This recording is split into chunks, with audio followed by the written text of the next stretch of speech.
To have a seminar like this is important because you raise awareness among people about children's rights.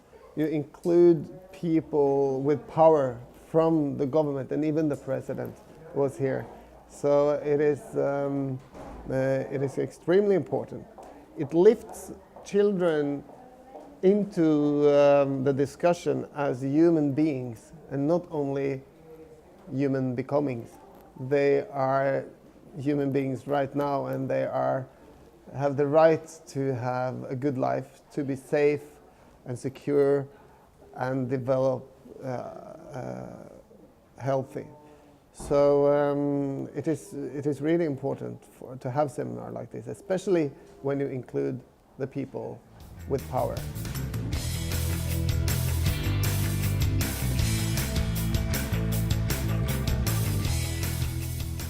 In 1981, when the Ombudsman for Children was created in Norway as the first place in the world, then we had a lot of challenges.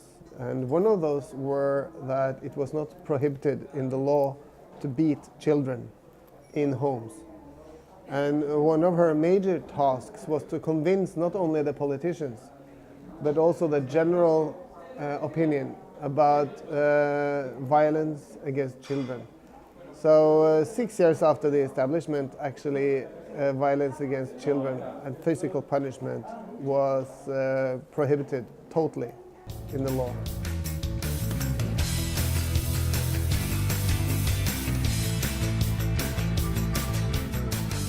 Yes, so an ombudsman for children can both contribute to legal change, but also to change the mindset of people through information and education of the general population. Then the ombudsman can have a very important role.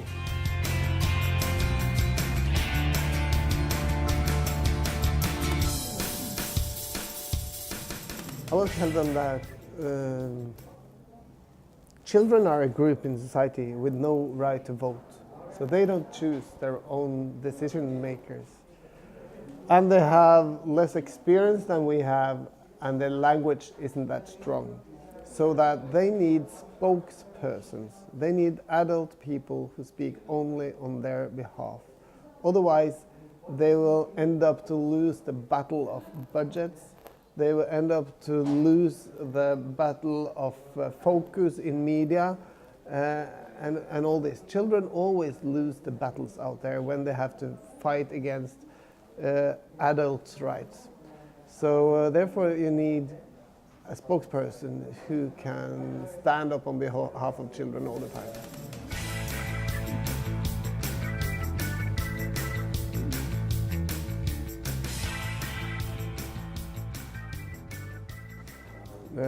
Yes, we had many changes during that period, and it is, for instance, we had established a system of following up children who has been violated by sexual abuse or violence. Before children, they had first to knock on the door at the police station to be interrogated, and then they go to the health system to have an examination there, and then they go to a psychologist, and then to the child protection system, and there's very many places to refer to. During my years as an ombudsman, we had established a system of, it's called Children's House, inspired by Iceland. Then the judges and the police and everybody comes to the child in one place, in one house, one day. And the child is interrogated by the police and by the judge and examined by the doctor, and she meets a psychologist. And all this happened at one place, child-friendly place. It's been very, very important, and it has spread all over the Nordic countries now.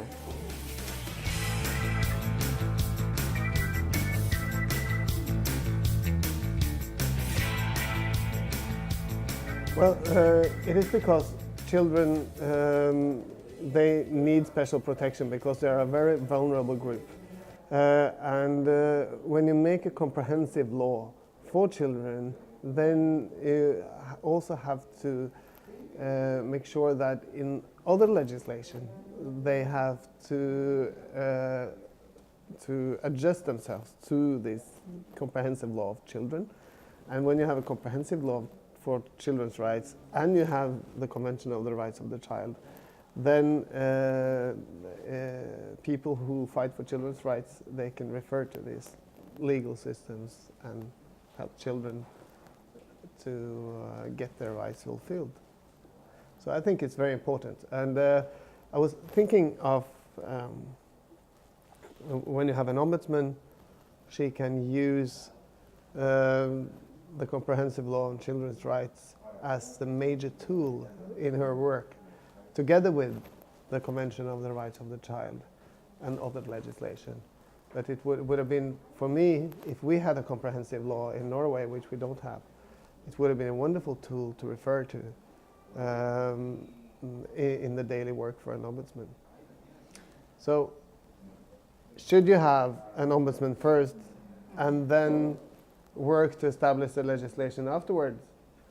Well, I am used to having an own legislation for children's ombudsman, but I hear that they consider to include the ombudsman's law into this greater legislation system, and that might be a good idea. But I believe that it also might be a good idea to have an ombudsman as soon as possible, so that she can follow the development and implementation of the new comprehensive law on children's rights.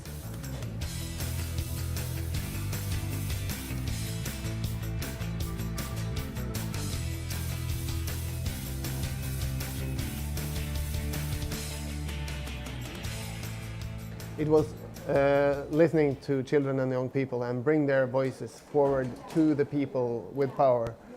So when I go out there and meet children with their special experience of being children in maybe special situations, if they have been in war, if they have been exposed to violence, if they've been in prison, then I go out there and listen to them, and I will bring their voices forward to the people with power. And this way the ombudsman functions as a bridge builder from the children to the people with power. That's the lobby that you... That is a way to lobby. It's a way to involve children in policy making. It's extremely powerful. When a prime minister sits there with a child or a group of children in front of her, who tells the prime minister how it is to be children of today, it's much more powerful than any psychologist or ombudsman come into the office of the prime minister and speak on behalf of the children. So it's a very powerful when you help the children to meet the power people directly. We have seen today in the seminar what happens to the people in the public when a girl at 16 years, a 16-year-old girl, gives a strong message from the podium. It was wonderful.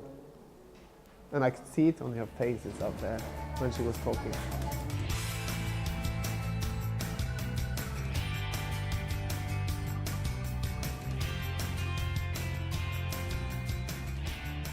There are many ways to be discriminated being a child. One way is to be discriminated out of where you live.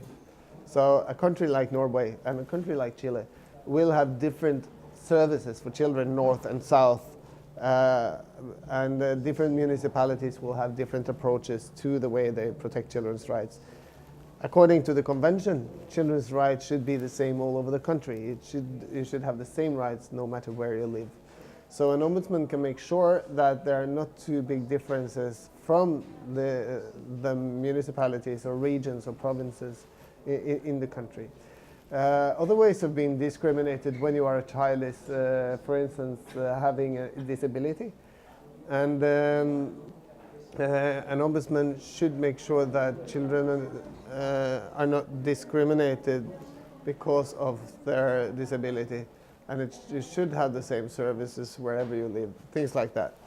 And also when it comes to immigrant children with parents who don't speak Norwegian, then an ombudsman can make sure that you have a system out there that ensures that parents can have information about their children from school or health system in their own language.